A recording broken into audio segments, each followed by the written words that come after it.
Bismillahirrohmanirrohim. Farzand Alloh taolo tomonidan berilgan ulug' ne'mat, ammo shu bilan birga u katta sinov va ulkan mas'uliyat hamdir. Musulmon insonning hayotidagi eng muhim va eng xatarli ishlardan biri farzand tarbiyasi.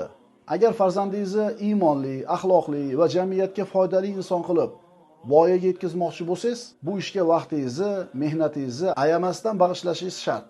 Aks holda oqibati achinarli bo'lishi mumkin. Bir necha yillar avval juma ma'ruzalarida shu mavzuda so'z yuritdik. Ana shu ma'ruzalar xalqimiz tomonidan katta qiziqish va muhabbat bilan qabul qilindi. Ko'pchilik tomonidan bu darslarni kitobga aylantirish talabi bo'ldi. Alloh taoloning fazli karami va tavfiqi bilan bu darslar endi kitob ko'rinishida Islomda farzand tarbiyasi deb nomlandi. Agar farzandingiz sizni orzungizdagi inson bo'lib ulg'ayishini xohlasangiz, bu kitobni o'qishni kechiktirmang. Chunki bu kitob uning kelajagini qurishdagi eng muhim poydevor bo'lishi mumkin. Alloh taolo bu ojizona mehnatimizni o'z roziligi uchun qilingan amallardan qilsin. Ummatga manfaatli bo'lishini nasib etsin. Amin.